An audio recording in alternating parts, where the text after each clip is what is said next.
Hello दोस्तों, कैसे हो आप सब। उम्मीद है आप सभी बहुत अच्छे होंगे और आपकी तैयारी भी आप बहुत अच्छे से चल रही होगी। स्वागत है आपका आपके अपने यूट्यूब चैनल जॉब मंत्रा में। दोस्तों, अगर आप हमारे चैनल पर नए हैं या अभी तक चैनल को सब्सक्राइब नहीं किया है तो प्लीज़ सब्सक्राइब कर लीजिए तथा बेल आइकन को प्रेस कर लीजिए, जिससे हमारी वीडियोज़ के नोटिफिकेशन आपको टाइम टाइम मिलते रहे। तो ये हमारा हिंदी का प्रैक्टिस सेट होता है। इस प्रैक्टिस सेट को हम इस वे में कराते हैं जिस तरह से आपका एग्ज़ाम में प्रैक्टिस सेट आएगा, जैसे हिंदी आएगी उसी तरह से हम इस हिंदी को रख के आपके लिए दिखाते हैं आपको, जिससे आपको पता रहे कि हाँ, हमसे किस टाइप की और किस लेवल की हिंदी पूछी जाने वाली है। तो इससे ना आपका एक ये प्रैक्टिस सेट से बिहेवियर बन जाएगा कि हाँ, हमको इस तरह से प्रैक्टिस सेट करना है। तो टाइमिंग का इस तरह मतलब हर चीज़ का आपको पता चल जाएगा कि हाँ, हमारा कैसा एग्ज़ाम आने वाला है हिंदी का। तो चलिए पहले क्वेश्चन से स्टार्ट करते हैं। कांसी का 80 किसकी रचना है। तो कांसी का 80 तो ये बताना है गोविंद मिश्र, संदीप लोटलीकर, काशीनाथ सिंह, भगवान दास मोरवाल। पहले क्वेश्चन का राइट आंसर हो जाएगा ऑप्शन नंबर सी। देखिए, आपको पता चल गया रचना। एक क्वेश्चन रचना से 100% आना है आपका। नेक्स्ट क्वेश्चन, तेजोमय का सही संधि विच्छेद। तो तेजोमय का सही संधि विच्छेद क्या होगा। तेज प्लस ओमय, तेजह प्लस एमय, तेजह प्लस मैं या तेजो प्लस मैं। तो देखिए, इसका हो जाएगा तेजह प्लस मैं, ऑप्शन नंबर सी। तो संधि कौन सी हो गई, विसर्ग संधि। आप देखते ही समझ गए होंगे क्योंकि विसर्ग लगे हैं तेज है। नेक्स्ट क्वेश्चन, आधुनिक युग की मीरा। आधुनिक युग की मीरा किसे कहा जाता है। महादेवी वर्मा, चंद्रमुखी, सुभद्रा कुमारी चौहान, इनमें से कोई नहीं। तो मैं आपको बता दूं, सुभद्रा कुमारी चौहान, इनकी रचनाएं बहुत पूछी जा रही हैं आजकल एग्जाम में, क्योंकि ये वीरों से संबंधित ही इनकी रचनाएं हैं अधिकतर। तो इसलिए इनकी की सारी रचनाएं याद कर लेना। हो सकता है इन्हीं की कोई रचना आपसे पूछ ली जाए। इसका राइट आंसर हो जाएगा ऑप्शन नंबर ए, महादेवी वर्मा। नेक्स्ट क्वेश्चन, दिए गए विकल्पों में से कौन सा विकल्प अंगना शब्द का समानार्थी शब्द है। अंगना शब्द का समानार्थी शब्द बताना है कौन सा है। तो ये स्त्री, आंगन, पल्लू या गांव। तो यह हो जाएगा हमारा आंगन, option number B. Next question, जल, प्राण और पुत्र किस शब्द के अनेकार्थी हैं। औषधि, सार, तत्व या जीवन। तो ऑप्शन नंबर डी, जीवन के। ये अनेकार्थी पूछा है तो ये है जीवन के। खिली हुई हवा, आई फिरकी सी आई और चली गई। पंक्ति में अलंकार बताना है तो आप देखते ही समझ गए होंगे, फिरकी सी, सा सम सी, उपमा अलंकार, ऑप्शन नंबर ए। नेक्स्ट क्वेश्चन, पूर्वी हिंदी विकसित हुई है पिशाची अपभ्रंश, अर्धमागधी अपभ्रंश, शोरसेनी अपभ्रंश से या मागधी अपभ्रंश से। तो ये हुई हमारी अर्धमागधी अपभ्रंश से, ऑप्शन नंबर बी। किस क्रम में व्रतमुखी स्वर नहीं है। आ, उ, ओ और औ। तो ये ऑप्शन नंबर ए, आ व्रतमुखी नहीं है, उ, ओ और औ व्रतमुखी स्वर है। नेक्स्ट क्वेश्चन, क्वेश्चन नंबर 9, बताना है अकर्मक क्रिया कौन से वाक्य में है। गेहूं पिस रहा है। तो जैसे कि आप सबने पढ़ा होगा, बहुत बार पूछा गया है, गेहूं पिस रहा है, इसमें अकर्मक क्रिया है। मैं बालक को जगवाता हूँ, प्रेरणार्थक क्रिया। मदन गोपाल को हंसा रहा है, सकर्मक क्रिया। और रामपत्र लिखता है, इसमें भी सकर्मक क्रिया। Next question, अधुनातन। अधुनातन का विलोम शब्द, अधुनातन का पुरातन। मॉर्निंग में हमारे 8 बजे सुबह को विलोम शब्द ही चल रहे हैं, जिसकी 2 वीडियोज़ मैं करा चुका हूँ, जिसमें 100 क्वेश्चन हमारे कवर हो चुके हैं। 200 क्वेश्चन पर्यायवाची शब्द के और 200 क्वेश्चन समानार्थी शब्द के मैं ऑलरेडी करा चुका हूँ। अगर आप लोगों ने वो वीडियोज़ नहीं देखी हैं तो प्लीज़ जा कर के देख लीजिए, क्योंकि एग्जाम में उन्हीं में से आपको एक देखने को मिल जाएगा। उन वीडियो से बाहर कुछ नहीं जाएगा, क्योंकि पर्यायवाची शब्द में मैंने किसी शब्द का पर्यायवाची शब्द पूछा था तो प्रत्येक क्वेश्चन के साथ उसके सारे के सारे पर्यायवाची आपको बता दिए थे। और विलोम शब्द में मैं इस तरह से करा रहा हूँ कि जिसमें कन्फ्यूजन होता है कि 3 ऑप्शन सेम। अब बच्चा कन्फ्यूज हो जाता है कि इसका ऑप्शन राइट कौन सा होने वाला है। तो वो सारे कन्फ्यूज़न आपके उस वीडियो से दूर हो जाएंगे। तो प्लीज़ वो वीडियो ना देखना ना भूलें, उनको ज़रूर देख ले। नेक्स्ट क्वेश्चन, देखिए घनिष्ठ, इसकी वर्तनी पर भी ध्यान देना है। घनिष्ठ में बनता है ठे, आपको टै बना के दे देगा और पूछ लेगा कि कौन सी वर्तनी शुद्ध है, तो टै नहीं बनेगा, ठे बनेगा। तो घनिष्ठ की उत्तरावस्था, उत्तमावस्था होती है, मूलावस्था होती है और एक उत्तमावस्था। उत्तरावस्था, कंपैरेटिव डिग्री, उत्तमावस्था, सुपरलेटिव डिग्री। कंपैरेटिव डिग्री तर लग के बनती है और सुपरलेटिव डिग्री तम बन के बनती है, यानी उत्तरावस्था तर, घनिष्ठ तर। लेकिन ये देखिए यहाँ पे दिया है टे, तो ये नहीं होगा। घनिष्ठतम, घनिष्ठ ऐसे लिखा ही नहीं जाता। घनिष्ठ तर, ऑप्शन नंबर सी करेक्ट हो जाएगा। और ये हो गई आपकी उत्तमावस्था, घनिष्ठतम, क्योंकि उत्तमावस्था में तम लगता है, उत्तरावस्था में तर लगता है। जैसे आपको इससे ही पता चल जाएगा उत्तरा या उत्तमा। नेक्स्ट क्वेश्चन, आए थे हरि भजन को ओटन लगे कपास, कहावत का सही अर्थ बताना है कि सही अर्थ क्या होगा। तो बताइए, किसी, कहाँ गया, किसी कार्य विशेष की उपेक्षा कर किसी अन्य कार्य में लग जाना, उद्देश्य प्राप्ति में असफल होना, हरि भक्ति का मार्ग कठिन होता है, ईश्वर भक्ति को छोड़ व्यापार में लग जाना। ऑप्शन ए करेक्ट हो जाएगा। किसी कार्य विशेष की उपेक्षा कर किसी अन्य ही कार्य में लग जाना। छायावाद को प्रतिबिंबाद किसने कहा, नंद दुलारे वाजपेयी जी ने, रामचंद्र शुक्ल, रामविलास शर्मा या हजारी प्रसाद द्विवेदी। तो जल्दी बताइए कि 13 का राइट आंसर कौन सा होने वाला है। 13 का हो जाएगा option number C, Ramvilas Sharma.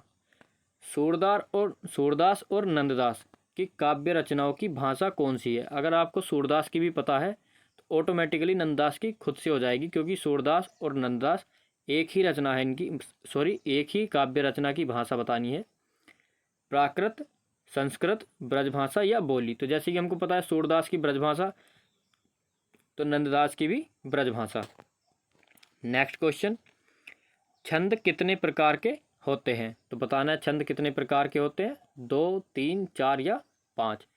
कुछ बच्चे इसका ए ऑप्शन टिक करेंगे 2, लेकिन ये होते हैं 3 प्रकार के छंद, वार्णिक छंद, मात्रिक छंद और मुक्तक छंद। नेक्स्ट क्वेश्चन, दोहा और रोला को क्रम से मिलाने पर कौन सा छंद बनता है, यानी कि दोहे और रोले के मेल से कौन सा छंद बनता है। मैंने अब पिछली वीडियो में बताया था। जो बच्चे हमारे साथ लगातार जुड़े हुए हैं वो देखते ही इसका आंसर कर देंगे, ट्रिक के साथ बताया था। देखिए, ये होता है हमारा कुंडलियाँ। अब कुंडलियाँ कैसे ट्रिक बनाई थी, कुंडलियाँ से कुंडल का साउंड आ रहा है। कुंडल कितने होते हैं, 2। अगर कोई चोर किसी लेडीज़ के कुंडल चुरा के भाग जाए तो ऐसा तो है नहीं कि एक लेके भागेगा, दोनों ही लेके भागेगा। अगर एक भी लेके भागता है लेकिन कुंडल तो 2 होते हैं ना, तो वो क्या करेगी, शोर मचाएगी, यानी रोला, रोला मचा देगी कि चोर चोर। तो दोहा और रोला, कुंडलियाँ। देखते ही एग्जाम में देखते ही अगर क्वेश्चन आएगा ना, तो क्वेश्चन को पढ़ते ही एकदम से आपके दिमाग में ये ट्रिक घूम जाएगी कि हाँ सर ने ऐसा बताया था, फट से आंसर टिक कर दोगे।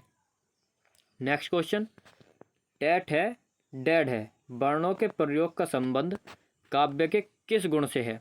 बताना है किस गुण से है, माधुर्य, ओज, प्रसाद या इनमें से कोई नहीं। देखिए, पहले तो मैं सोच रहा था कि ये क्वेश्चन आपके लिए छोड़ूं, लेकिन कोई बात नहीं, इसको मैं करवा देता हूं। लेकिन आपको कमेंट बॉक्स में बताना है कि किस किस बच्चे को इसका राइट आंसर पता था, और जिनको नहीं पता था वो भी कमेंट करेंगे सर हमको नहीं पता था और आज पता चल गया। तो जल्दी से बताइए 17 का राइट आंसर कौन सा होने वाला है। इसका राइट आंसर बी, ओज गुण। नेक्स्ट क्वेश्चन, निम्नलिखित में से कौन सा मिश्र वाक्य है। मिश्र वाक्य की पहचान बताई थी, जो कि, क्योंकि, यद्यपि, तो, तथापि, इस तरह के या कोमा, इस तरह के सारे मिश्र होते हैं।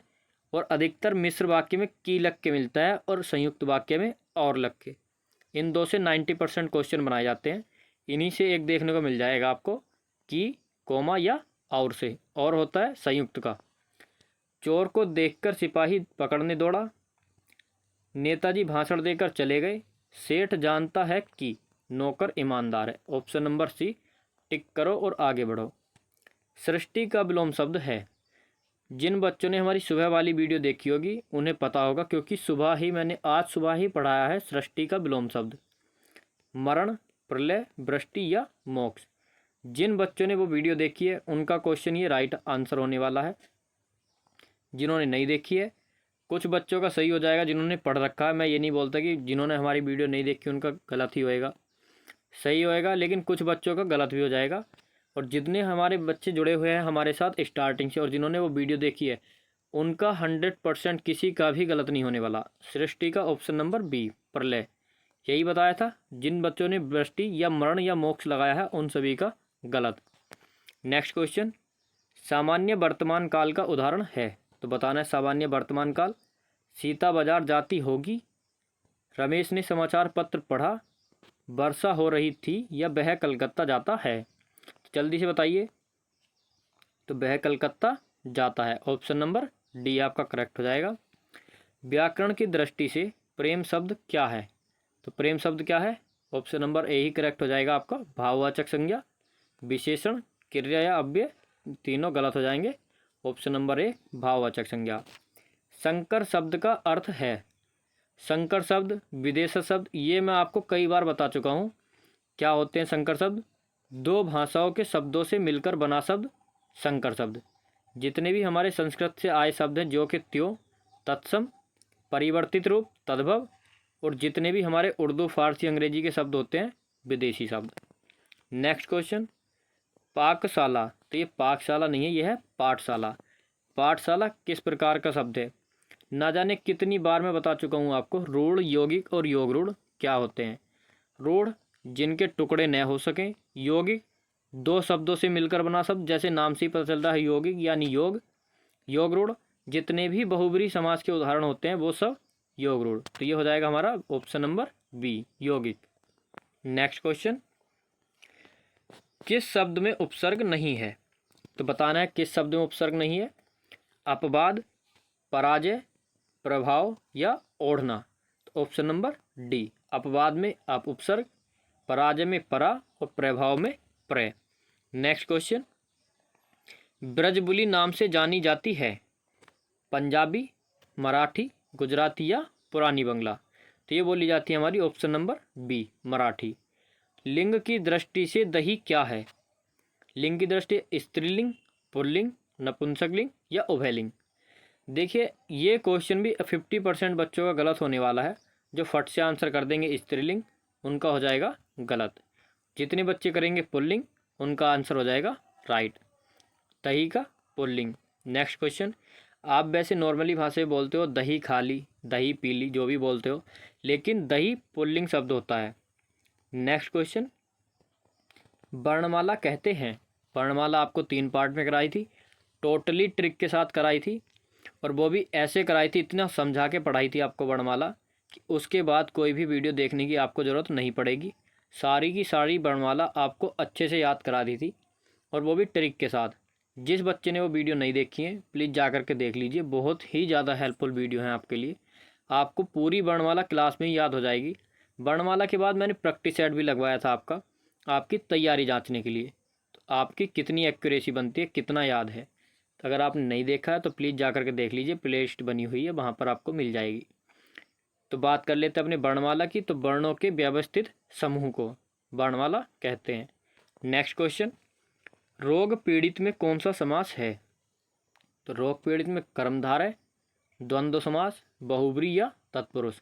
ऑप्शन नंबर डी, तत्पुरुष समास। निम्नलिखित में तत्सम शब्द का चयन करना है। बारात, वर्षा, हाथी या आंसू। देखिए ऑप्शन नंबर बी हो जाएगा हमारा वर्षा। वर्षा का होता है बरसात। नेक्स्ट 30 क्वेश्चन, निम्नलिखित में से कौन सा शब्द समूहवाचक प्रत्यय नहीं है? तो कौन सा शब्द समूहवाचक प्रत्यय नहीं है? लोग, गण, वर्ग या प्रेस। तो देखिए लोग भी हमारे समूह के होते हैं, गण और वर्ग तीनों समूहवाचक प्रत्यय हैं, और प्रेस समूहवाचक प्रत्यय नहीं है। नेक्स्ट क्वेश्चन, दिगंबर, दिक प्लस अंबर। दिक क्या में लगेगा? हलंत, ठीक, दिक प्लस अंबर। तो ये हो जाएगा हमारा व्यंजन संधि, option number B. Next question, शुद्ध वर्तनी का चयन कीजिए। प्राक्कथन या प्रैक्कथन, प्राक्कथन या प्रैकाथन। तो ये होता है हमारा ऑप्शन नंबर ए, प्राक्कथन। नेक्स्ट क्वेश्चन, वह घर से बाहर गया, इस वाक्य में कौन सा कारक है? कर्ता कारक, कर्म कारक, करण कारक या फिर अपदान कारक। तो जल्दी से बताना है कौन सा होगा? अपदान कारक। ऑप्शन नंबर डी आपका करेक्ट आंसर हो जाएगा। दोस्तों अपना स्कोर कमेंट बॉक्स में ज़रूर बताना, उससे हमें ये पता पड़ता है कि आपकी तैयारी कैसी है और कितना स्कोर बन रहा है। आप लोग बताते नहीं हो, इसमें मेरा कोई नुकसान नहीं है, इसमें आप ही लोगों का नुकसान है। कुछ बच्चे हमारे साथ कंटिन्यूसली जुड़े हुए हैं स्टार्टिंग से, वो बच्चे बताते हैं कि सर हमारा इतना गलत हुआ। उनकी जो भी क्वेरी होती है मैं उनको सॉल्व करता हूँ, जो बच्चे डीमोटिवेट होते हैं मैं उनको बताता हूँ कि डीमोटिवेट नहीं होना है। इसलिए आप अगर कमेंट बॉक्स में बताओगे तो मुझे पता पड़ेगा कि आप किस लेवल पर चल रहे हो, तो उसमें मैं आपकी हेल्प कर सकता हूँ। तो आपके जो भी डाउट्स हुआ करें, जो भी क्वेरी हो, आप कमेंट बॉक्स सेक्शन में बता सकते हैं। टेलीग्राम चैनल की लिंक डिस्क्रिप्शन में दी हुई है। सारी वीडियोस की पीडीएफ आपको टेलीग्राम पर मिल जाएंगी। टेलीग्राम को ज्वाइन कीजिए, वहाँ पे आप मुझको मैसेज कर सकते हैं जैसे आपका मन करे, लेकिन आप बताया कीजिए इससे, जिससे कि मैं आपकी हेल्प कर सकूं। नेक्स्ट क्वेश्चन की बात कर लेते हैं। विशेषण के कितने प्रकार हैं? 3, 4, 5 और 6 बताना है कितने प्रकार हैं। जल्दी से आंसर कीजिए, फिर मैं बताता हूँ आपको। ऑप्शन नंबर बी करेक्ट हो जाएगा, 4 प्रकार। नेक्स्ट क्वेश्चन, निम्नलिखित में से कंठ्य ध्वनियाँ कौन सी हैं? मैंने कई बार ये सब जितने भी वर्णमाला से इस तरह के क्वेश्चन आते हैं, कंठ्य ध्वनियाँ, तालव्य, मूर्धन्य, एक ट्रिक में सारे के सारे बता दिए थे। जिन बच्चों ने ट्रिक देखी है उन्होंने लगा दिया होगा अभी तक ऑप्शन नंबर ए, क और ख। नेक्स्ट क्वेश्चन, आजन्म शब्द का उदाहरण। आजन्म शब्द का उदाहरण अव्ययीभाव समास, आ, अनु, ये सब तो ये सभी को पता होता है जितने भी उपसर्ग से बनते हैं। ये है हमारा गद्यांश को पढ़ लीजिए। बताना है कि 37 से 40 यानी कि 4 क्वेश्चन गद्यांश से हैं, और आज का गद्यांश मेरे ख्याल से एक अच्छे लेवल का गद्यांश है, तो ध्यान से पढ़ना। गद्यांश में मैंने बताया था आपको पहले क्वेश्चन पढ़ने हैं, उसके बाद आंसर देने हैं, लेकिन इस गद्यांश को पढ़ना आप, फिर देखना कि आप क्वेश्चन पढ़ के फिर आंसर देना, तो क्या पता चलता है। ये थोड़ा टफ है, तो पहले अपना गद्यांश पढ़ लेते हैं हम। मैथिली शरण गुप्त गांधी युग के प्रतिनिधि कवि हैं। मैथिली शरण गुप्त जी के बारे में बात की जा रही है अभी तक। अपने जीवन के पूर्ण काल में वे इस गौरव के अधिकारी हो गए थे। किस गौरव के? कि किसी युग के प्रतिनिधि कवि कहलाएं। गांधी युग का प्रतिनिधित्व एक सीमा तक संपूर्ण आधुनिक काल का प्रतिनिधित्व भी माना जा सकता है, यानी कि संपूर्ण आधुनिक काल का प्रतिनिधित्व भी मान सकते हैं उसको। गांधी युग की प्राय समस्त मूल प्रवृत्तियां, राष्ट्रीय, सामाजिक और सांस्कृतिक आंदोलन गुप्त जी के काव्य में प्रतिफलित है, यानी कि गुप्त जी के काव्य में मिल जाएगी, लिखी हुई हैं। यह प्रतिफलन प्रत्यक्ष भी है और परोक्ष भी। कुछ रचनाओं में युग जीवन का स्वर मुखर है और उनमें वातावरण की हलचल का प्रत्यक्ष चित्रण किया गया है। इनमें कवि राष्ट्र कवि के दायित्व का भी पालन, आगे देख लेते हैं, पालन करता है, यानी कि कवि राष्ट्र कवि के भी दायित्व का भी पालन कर रहा है। कुछ अन्य रचनाओं में युग चेतन अत्यंत प्रखर है, परंतु वह प्रच्छन्न है। गुप्त जी के संस्कार मूलतः सामंतीय थे और उनके घर का वातावरण वैष्णव था। मैथिली शरण गुप्त जी के ही बारे में बताया जा रहा है पूरा गद्यांश। तथापि वे समय के साथ चलने का निरंतर प्रयत्न करते थे तथा देश के विभिन्न आंदोलनों को समझने का भी प्रयत्न करते थे। उनकी प्रतिक्रिया प्राय प्रखर और प्रबल होती थी।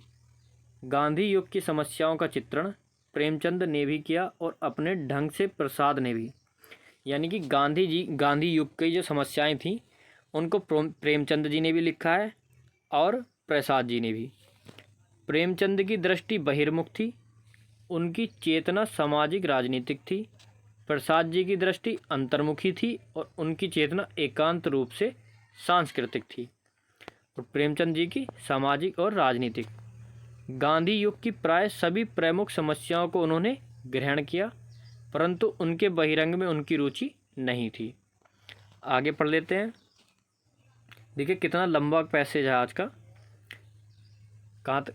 अपने नाटकों में प्रसाद ने उन्हें पूर्णतः सांस्कृतिक रूप से प्रस्तुत किया है और कामायनी में आध्यात्मिक धरातल पर अपने उपन्यासों में प्रसाद उन्हें राजनीतिक सामाजिक धरातल पर ग्रहण करते हैं, परंतु शीघ्र ही उनके बहिरंग रूपों को भेद कर उनमें निहित सांस्कृतिक तत्वों का चित्रण भी करने लगते हैं। गुप्त जी की स्थिति मध्यवर्ती है। उनका दृष्टिकोण राष्ट्रीय संस्कृति है।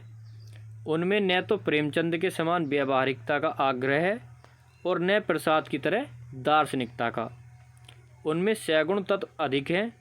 प्रेमचंद में धर्म भावना का अभाव है। प्रेमचंद में किस चीज़ का अभाव है? धर्म भावना का। तो प्रसाद जी में लोक भावना का। गुप्त जी में लोक चेतना का प्रतिनिधित्व अपेक्षाकृत अधिक मिलता है। तो देखिए ये था हमारा पैसेज, मैंने आपको पढ़ के समझा दिया। अगर आपकी समझ आया है तो बहुत अच्छी बात है। अगर समझ में नहीं आया तो या तो आप वीडियो पॉज करके यानी रोक करके देख सकते हो, या आवाज़ बंद करके वीडियो चलती रहने दीजिए, आप तब पढ़ सकते हो। अगर आपकी समझ आ गया है तो चलिए क्वेश्चन कर लेते हैं। सही वक्तव्य कौन सा है? बताना है कि सही वक्तव्य कौन सा है। तो ये क्वेश्चन का आंसर कब पता पड़ेगा? जब आपने पैसे पढ़ लिया होगा। गुप्त जी के संस्कार सामंतीय थे। प्रसाद के घर का वातावरण वैष्णव था। धार्मिक आंदोलन गांधी युग की प्रवृत्ति थी। या प्रेमचंद में युग चेतना अत्यंत प्रखर है। तो बताना है कि कौन सा आंसर हमारा राइट होने वाला है। तो 37 का हमारा ऑप्शन नंबर ए, गुप्त जी के संस्कार सामंतीय थे। नेक्स्ट क्वेश्चन, कौन सा वक्तव्य सही नहीं है? पहले बताया कि कौन सा सही है, इस बार बताना है कि कौन सा सही नहीं है। गुप्त जी राष्ट्र कवि के दायित्व बोध से ओतप्रोत हैं। गुप्त जी निर्गुण तत्व अधिक है, मतलब गुप्त जी में निर्गुण तत्व अधिक हैं। गुप्त जी आधुनिक काल के प्रतिनिधि कवि हैं। या प्रसाद के नाटक में गांधी युगीन समस्या है। इसका राइट आंसर बी, निर्गुण तत्व अधिक नहीं है। नेक्स्ट क्वेश्चन, इसमें दिया है अधिक हैं लेकिन ऐसा नहीं है, तो ये हमारा गलत हो जाएगा, 38 का बी। नेक्स्ट क्वेश्चन 39, गद्यांश का उपयुक्त शीर्षक बताना है। तो मैंने आपको पहले ही बता दिया था किसके बारे में बात हो रही है, मैथिली शरण गुप्त। तो option number D, Maithili Sharan Gupt का काव्य है। नेक्स्ट, गद्यांश में किस शब्द का प्रयोग नहीं हुआ? देखिए जन काव्य आया था या नहीं आया था? प्रच्छन्न, बहिरंग और लोक चेतना। अगर आपने ध्यान से पढ़ा है तो आपको पता होगा पहली या दूसरी लाइन में प्रच्छन्न आ गया था, बात बहिरंग की भी की गई थी और लोक चेतना की भी, लेकिन जन काव्य इस शब्द का प्रयोग कहीं नहीं हुआ। नेक्स्ट क्वेश्चन, परीक्षा शब्द निम्न वर्गों में से किस वर्ग में आता है? देखिए ये क्वेश्चन अब आपका अलग हो गया। 40 तक आपका गद्यांश था। अब बताना है कि गद्यांश में किस बच्चे के कितने सही गए और कितने गलत।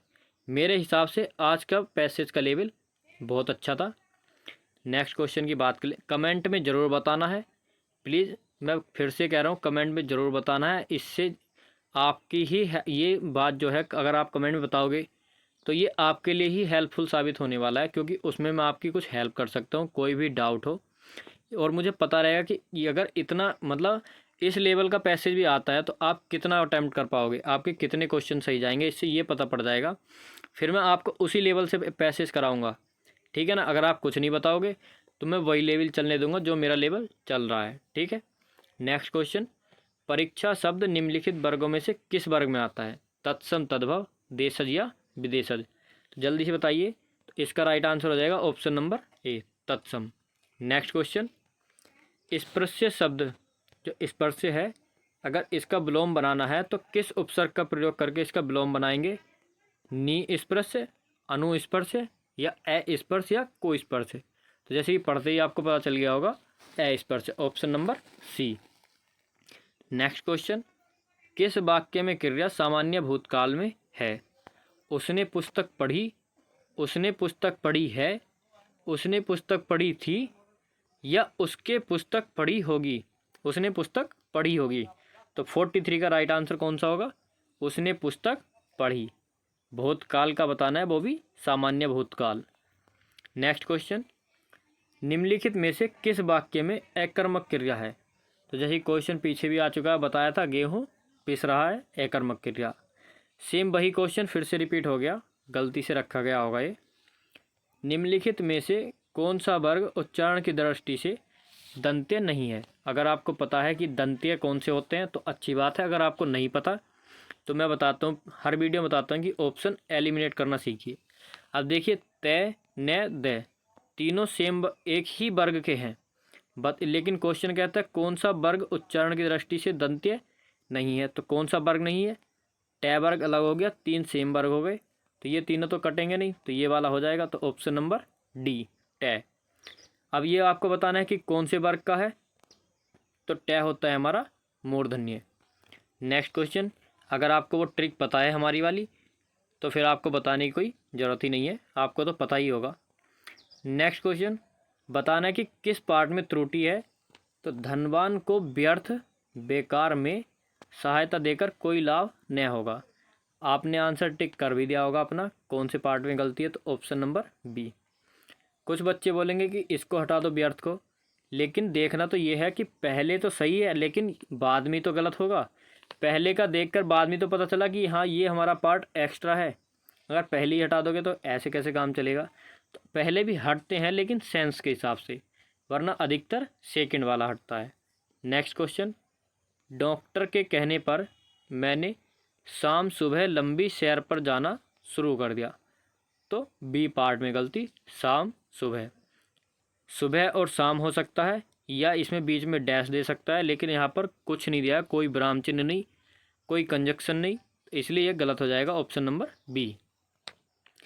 मेरी समझ में नहीं आ रहा है कि आपके द्वारा इतने परिश्रम से कमाया गया यह धन आखिर किस काम आएगा, तो गलती आपको पता चली होगी किस पार्ट में, तो option number C. Next question, जहाँ उपमेय में अनेक उपमानों की शंका होती है, क्या होती है, शंका, वहाँ कौन सा अलंकार होता है, जल्दी से आंसर टिक कीजिए, यमक, श्लेष, भ्रांतिमान या संदेह, तो ऑप्शन नंबर डी करेक्ट हो जाएगा आपका, संदेह अलंकार। नेक्स्ट क्वेश्चन, भारत के सम भारत है कौन सा अलंकार है, तो जल्दी से बताना है कौन सा अलंकार होगा, रूपक, अनन्वय, उपमा या यमक, ऑप्शन नंबर बी आपका करेक्ट हो जाएगा।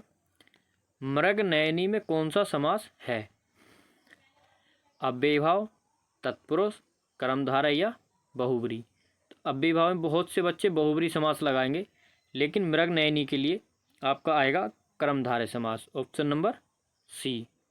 नेक्स्ट क्वेश्चन, उसने कहा कि मैं घर जाऊंगा, किस प्रकार का वाक्य है, सरल वाक्य है, संयुक्त वाक्य है, मिश्र वाक्य या प्रश्नवाचक वाक्य।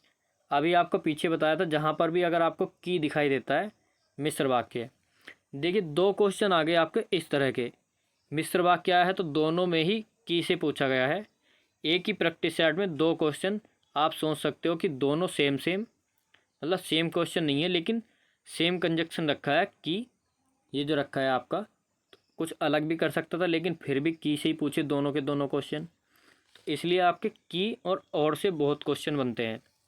बस ध्यान ये रखना है कि की किस में आता है और किस में आता है।